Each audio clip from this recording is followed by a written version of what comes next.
हम भारत की नदियों को कवर करेंगे। तो ये टॉपिक थोड़ा लंबा है, इसीलिए हम इसे 3 पार्ट्स में कवर करेंगे।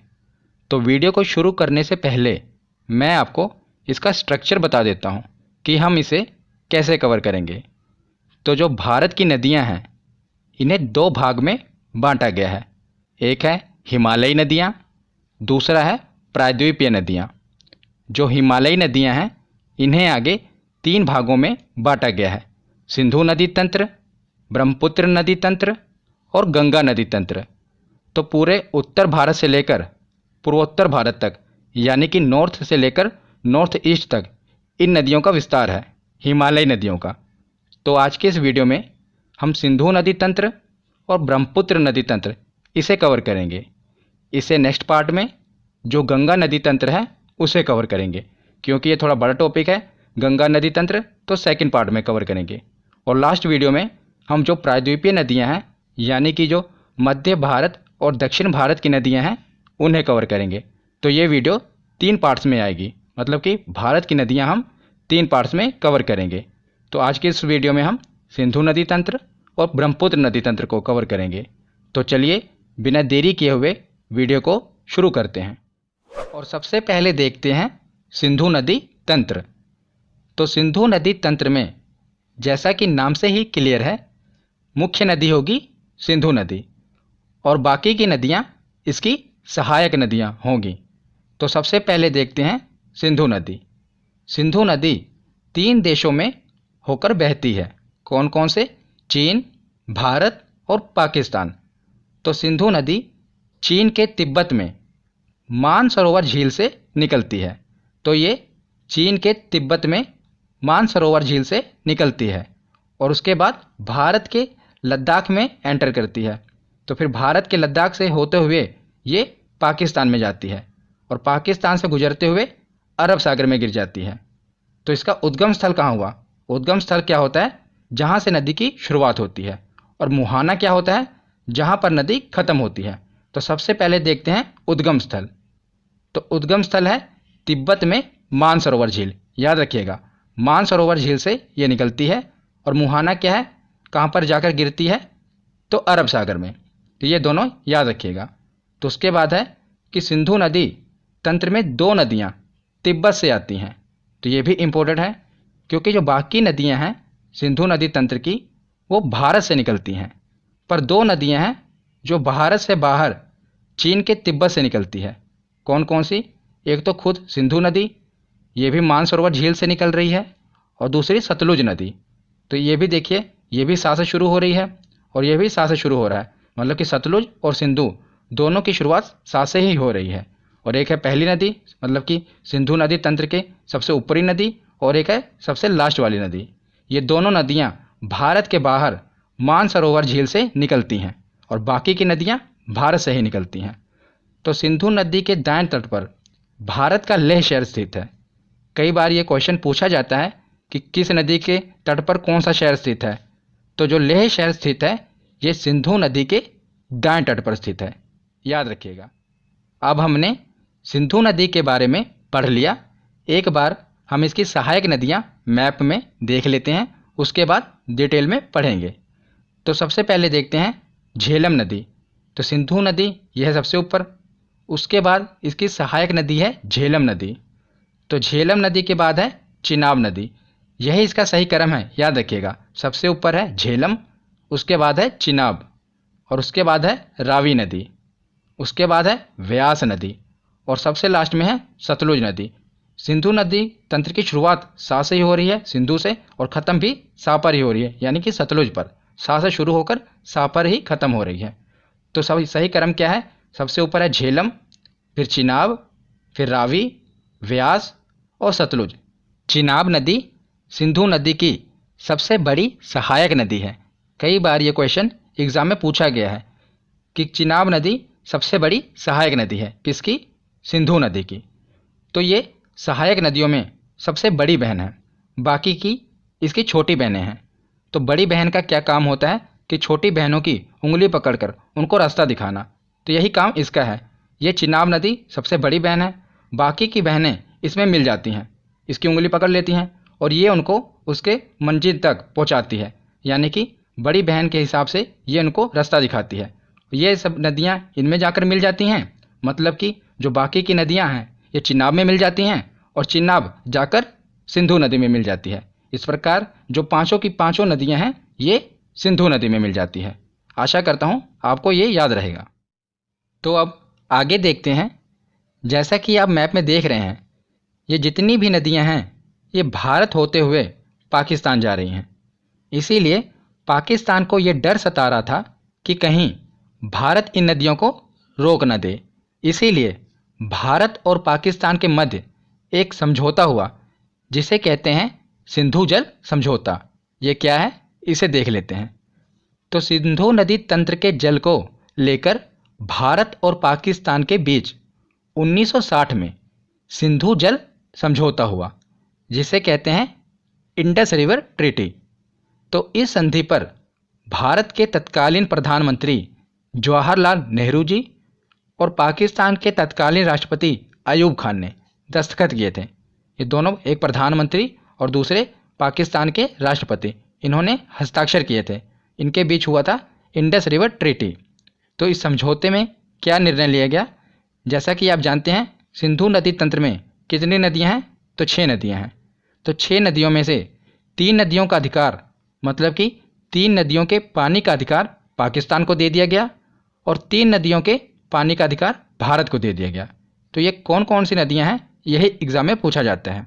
तो जो ऊपर वाली 3 नदियां हैं, सिंधु नदी, झेलम नदी और चिनाब नदी, इन तीनों नदियों के पानी के इस्तेमाल का अधिकार पाकिस्तान को दे दिया गया। और जो नीचे की 3 नदियां हैं, रावी, व्यास और सतलुज, इन तीनों नदियों का अधिकार भारत को दे दिया गया। तो ऊपर की 3 नदियों का इस्तेमाल पाकिस्तान करेगा और नीचे की 3 नदियों का इस्तेमाल भारत करेगा। तो इस समझौते के तहत जो ऊपर की 3 नदियां हैं इनका पानी भारत नहीं रोक सकता।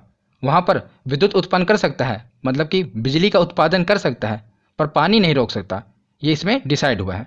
तो आशा करता हूँ आपको सिंधु जल समझौता समझ आ गया होगा। तो अब हम एक एक करके जो सिंधु नदी तंत्र की सहायक नदियाँ हैं इनको पढ़ते हैं। तो सबसे पहले हम शुरुआत करते हैं सिंधु नदी तंत्र की सबसे बड़ी सहायक नदी चिनाब से। तो चिनाब का उद्गम स्थल और मुहाना देख लेते हैं, क्योंकि एग्ज़ाम में यही पूछा जाता है कि इस नदी का उद्गम स्थल बताओ, मुहाना बताओ, और जो विशेष बातें हैं वो भी हम पढ़ेंगे। तो सबसे पहले चिनाब नदी का उद्गम स्थल। तो चिनाब नदी कहाँ से निकलती है? बारालाचा दर्रा।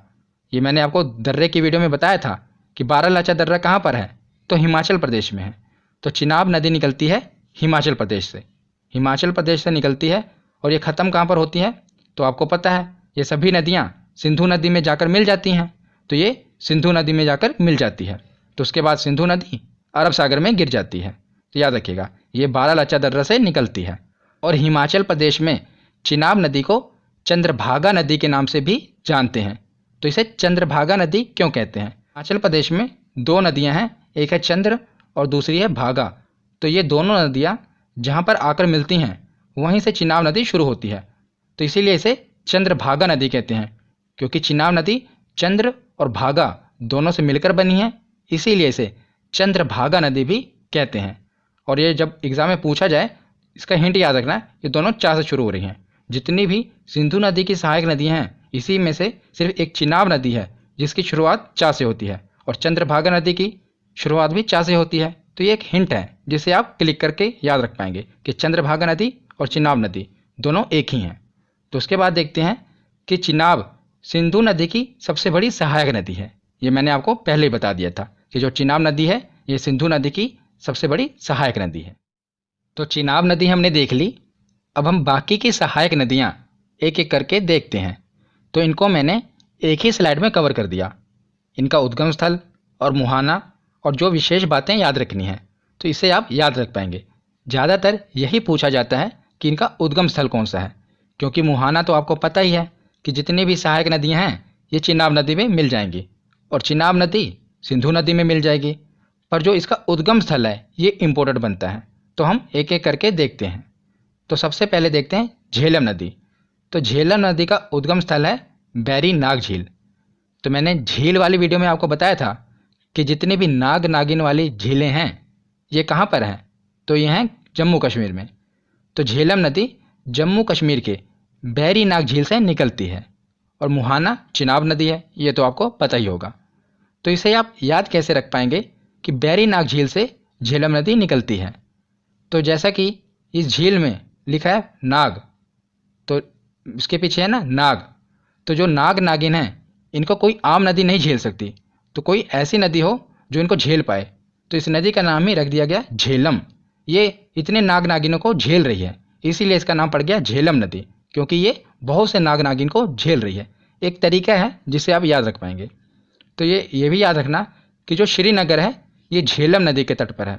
साथ ही साथ जो इम्पोर्टेंट बातें हैं वो मैं आपको बता रहा हूँ। तो श्रीनगर झेलम नदी के तट पर है, याद रखिएगा। तो झेलम नदी के बाद देखते हैं रावी नदी। तो रावी नदी निकलती है रोहतांग दर्रा से। रोहतांग दर्रा मैंने आपको दर्रे वाली वीडियो में बताया था, ये है हिमाचल प्रदेश में। और इसका मुहाना तो चिनाब नदी, ये तो आपको पता ही होगा।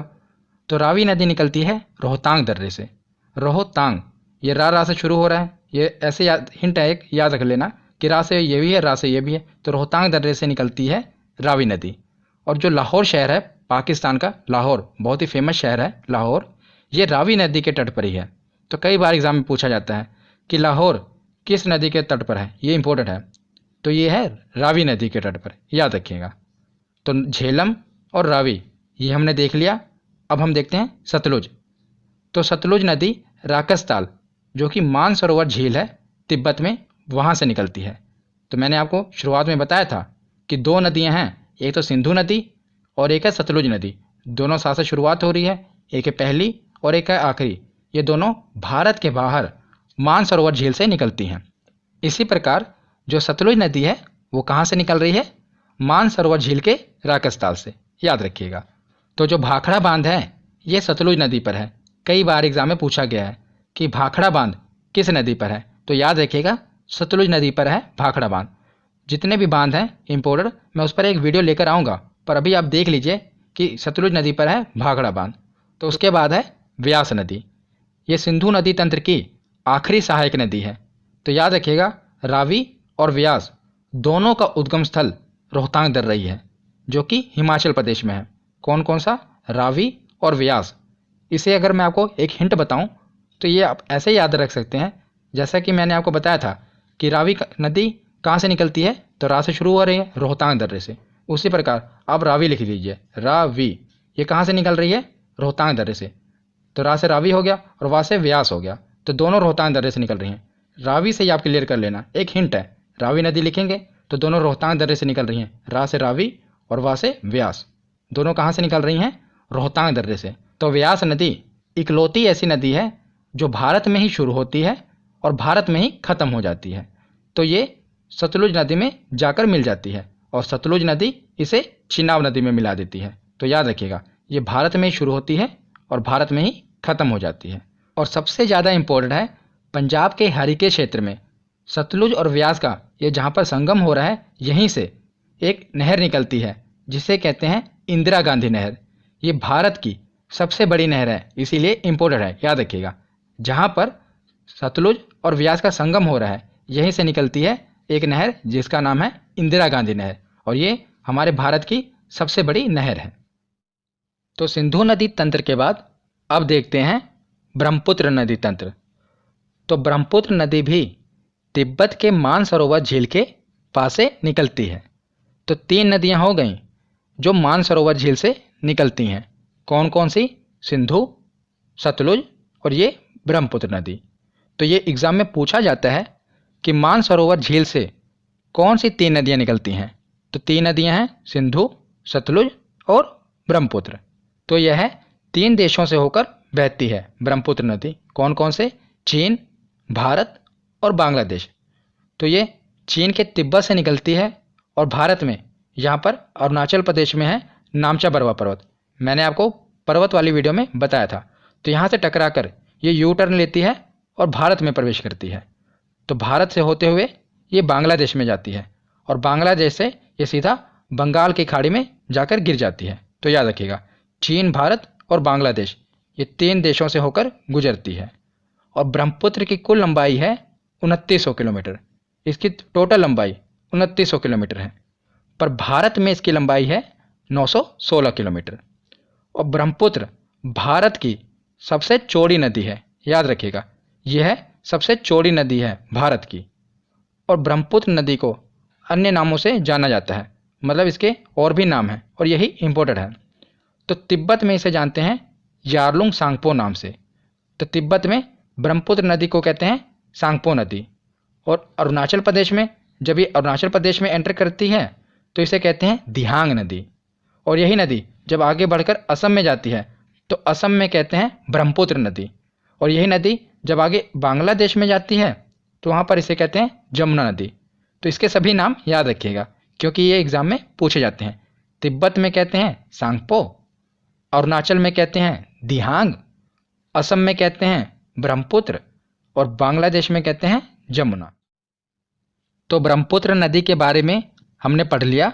अब हम देखते हैं ब्रह्मपुत्र की सहायक नदियाँ। वैसे तो ब्रह्मपुत्र की बहुत सी सहायक नदियाँ हैं, पर जो इम्पोर्टेंट हैं मैंने वो कवर की हैं। यही ज़्यादातर एग्ज़ाम में पूछी जाती हैं। अगर आप ग्रुप डी की तैयारी कर रहे हैं या खलासी की तैयारी कर रहे हैं तो सीधा बस सहायक नदियाँ याद रख लीजिए, वही पूछा जाएगा कि कौन सी सहायक नदी ब्रह्मपुत्र की सहायक नदी है। पर अगर आप पीसीएस लेवल की तैयारी कर रहे हैं तो पीसीएस लेवल के एग्ज़ाम में ये भी पूछा जाता है कि कौन सी सहायक नदी दाईं ओर से आकर मिल रही है, कौन सी बाईं ओर से आकर मिल रही है। मैंने वो भी कवर किया है, तो दोनों मैं आपको याद कराऊंगा। तो सबसे पहले देखते हैं कि बाईं ओर से यानी कि लेफ़्ट साइड से कौन सी मिल रही है। तो ये तो आपका दाईं ओर होगा, पर नदी का ये बाईं ओर होगा। क्यों? क्योंकि नदी ऊपर से आ रही है नीचे की ओर। अगर आप अपने आप को ऊपर से नीचे की ओर देखेंगे तो ये आपका दाईं ओर होगा और ये बाईं ओर होगा। तो इसी प्रकार हम तो नदी के हिसाब से देखेंगे ना, नदी ऊपर से नीचे की ओर आ रही है तो ये नदी का बाईं ओर है और ये दाईं ओर है। तो सबसे पहले देखते हैं कि बाईं ओर आकर कौन कौन सी सहायक नदियाँ मिलती हैं। तो चलिए बाईं ओर से शुरू करते हैं। तो सबसे ऊपर है दिबांग नदी, उसके नीचे है लोहित नदी। और याद रखिएगा लोहित नदी को खूनी नदी भी कहते हैं। एग्ज़ाम में पूछा जाता है कि कौन सी नदी है जिसे खूनी नदी कहते हैं, वो है लोहित नदी। और दिबांग नदी और लोहित नदी दोनों इम्पोर्टेंट हैं, ज़्यादातर पूछी जाती हैं। उसके बाद है धनसिरी नदी और उसके बाद है कोपिली नदी। तो ये चारों नदियाँ ब्रह्मपुत्र की सहायक नदी हैं जो बाईं ओर से जाकर मिलती हैं। कौन कौन सी? दिबांग, लोहित, धनसिरी और कोपिली। तो इसे आप याद कैसे रखोगे ये मैं आपको एक कहानी से बताता हूँ, क्योंकि अगर आपको बाईं ओर वाली सहायक नदियाँ पता होंगी तो जो बाकी बची वो दाईं ओर से आएंगी। तो हम बाईं ओर वाली याद रखते हैं। तो चार नदियाँ हैं दिबांग, लोहित, धनसिरी और कोपिली नदी। तो कहानी क्या है कि जो ब्रह्मपुत्र नदी है ये भारत की सबसे चौड़ी नदी है। इसमें तैरना आसान नहीं है क्योंकि जो इसका प्रवाह है वो काफ़ी तेज होता है और काफ़ी चौड़ी नदी है। तो अगर किसी आदमी को जिसको स्विमिंग ना होती हो उसे इस नदी के पास ले जाया जाए और तैरने को कहा जाए तो उसका दिल जोर से धक धक करने लगेगा। वो डर जाएगा कि भाई मैं कैसे तैर पाऊँगा, इसमें तो बड़े बड़े जो स्विमर हैं वो भी तैर नहीं पाएंगे। तो याद रखिएगा उसका दिल धक धक करने लगेगा। उसी से हम याद रखेंगे। देखिए यह है दिबांग नदी और यह है लोहित, दोनों की शुरुआत हो रही है दिल। तो हो गया दिल, यह धनसिरी ध और आगे है कोपिली क। तो दिल धक, दिल धक से आप याद रखेंगे। ये तो आप याद रख लेंगे कि इसकी सहायक नदी हैं, पर अगर आपको ये याद ना रहा कि दाईं ओर से मिलती हैं तो कि बाईं ओर से मिलती हैं, ये कैसे याद रख पाएंगे। तो जो आपका दिल धक धक हो रहा है आप हाथ लगाइए, दाईं ओर हो रहा है या बाईं ओर, तो आपको पता चल गया होगा कि ये जो दिल है हमारा बाईं ओर है। तो इसे याद रख पाएंगे कि दिल धक धक हो रहा है तो बाईं ओर है दिल, तो ये बाईं ओर से मिलती हैं। तो ये आप याद रख लीजिएगा। तो उसके बाद देखते हैं अब हम दाईं ओर वाली नदियाँ। बाईं ओर वाली याद हो गई, अब दाईं ओर वाली देखते हैं। तो सबसे इम्पोर्टेंट है तिस्ता। तिस्ता नदी जो है ये चोलामू झील से निकलती है। झील वाली वीडियो में मैंने आपको बताया था कि जो चोलामू झील है ये भारत की सबसे ऊंची झील है, सिक्किम में है। तो वहीं से निकलती है तिस्ता नदी और वहाँ से आकर ये मिल जाती है ब्रह्मपुत्र नदी में। उसके बाद है संकोश नदी और उसके बाद है मानस नदी और उसके बाद है सुबनसिरी नदी। तो ये चार नदियाँ हैं, ये मिलती हैं दाईं ओर से, और ये हैं चार नदियाँ ये मिलती हैं बाईं ओर से। तो बाईं ओर वाली या तो आपको याद रहेंगी ना कि दिल धक धक करने लगता है। अगर कोई आदमी ब्रह्मपुत्र में तैरने को कह दे तो दिल धक से याद रखेंगे और दिल धक धक हमारा दिल कहाँ पर है, तो बाईं ओर है, तो ये बाईं ओर से मिलती हैं। तो उसके बाद लास्ट में देखते हैं कि दुनिया का सबसे बड़ा नदी द्वीप माजुली, जो कि ब्रह्मपुत्र नदी में ही है और ये असम में है। जो जहाँ से असम में ब्रह्मपुत्र नदी गुजरती है ना, वहीं पर सबसे बड़ा नदी द्वीप है माजुली। ये दुनिया का सबसे बड़ा नदी द्वीप है और असम ने तो इसे द्वीप जिला भी घोषित कर दिया है, इसको एक जिला घोषित कर दिया है माजुली के। याद रखिएगा, इतना बड़ा ये द्वीप है माजुली द्वीप, ये ब्रह्मपुत्र नदी पर है। तो यहाँ पर हमारा थ्योरी सेक्शन कंप्लीट होता है। अब हम देखते हैं कि हमारे प्रीवियस ईयर के क्वेश्चन कितने सही होते हैं।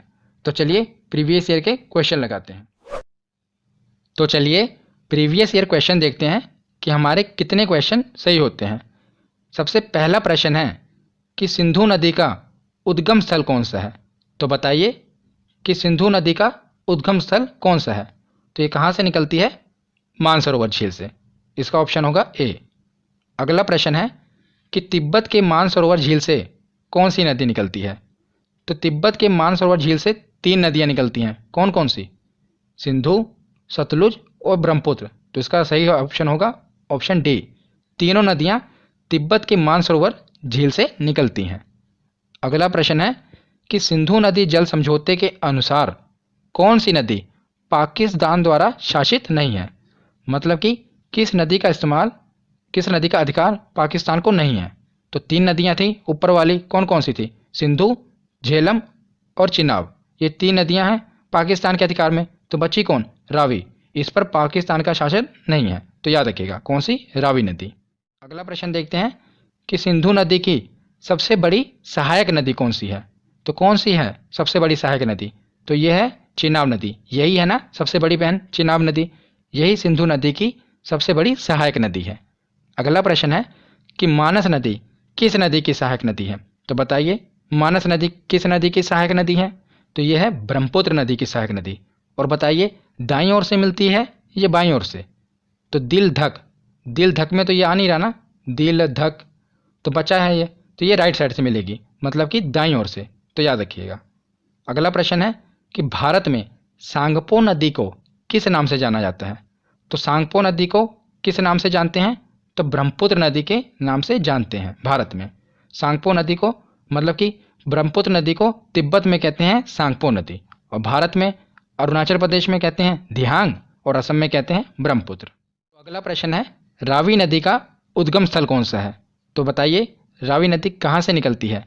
तो मैंने आपको बताया था दोनों की शुरुआत हो रही है रा से। तो इसका सही ऑप्शन होगा ऑप्शन ए, रोहतांग दर्रा। रोहतांग दर्रे से निकलती है रावी नदी। अगला प्रश्न है कि अरुणाचल प्रदेश में प्रवेश करने के बाद ब्रह्मपुत्र नदी को किस नाम से जाना जाता है। तो जब ये अरुणाचल प्रदेश में प्रवेश करती है ब्रह्मपुत्र नदी, तो इसे किस नाम से जानते हैं। तो इसे कहते हैं दिहांग नदी। अरुणाचल प्रदेश में प्रवेश करती है तो दिहांग कहते हैं, जब असम में जाती तो इसे ब्रह्मपुत्र कहते हैं, याद रखिएगा। तो अगला प्रश्न है कि हिमाचल प्रदेश में चंद्रभागा नदी किसको कहते हैं। तो बताइए इसकी भी ट्रिक क्या थी। तो चा से शुरुआत हो रही है, चा से इसकी भी शुरुआत हो रही है, तो चंद्रभागा नदी को ही चिनाब नदी कहते हैं। चिनाब नदी को चंद्रभागा नदी क्यों कहते हैं, क्योंकि ये चंद्रा और भागा नदी से मिलकर बनी है, इसीलिए इसे चंद्रभागा नदी कहते हैं। अगला प्रश्न है कि भारत की सबसे चौड़ी नदी कौन सी है। तो बताइए कौन सी है चौड़ी नदी। तो ये है ब्रह्मपुत्र नदी। अगला प्रश्न है कि दुनिया का सबसे बड़ा नदी द्वीप माजुली किस नदी पर है। तो माजुली नदी द्वीप है ब्रह्मपुत्र नदी में। कहाँ पर, असम में। और आज की वीडियो का आखिरी प्रश्न है कि लाहौर किस नदी के तट पर है। तो लाहौर किस नदी के तट पर है।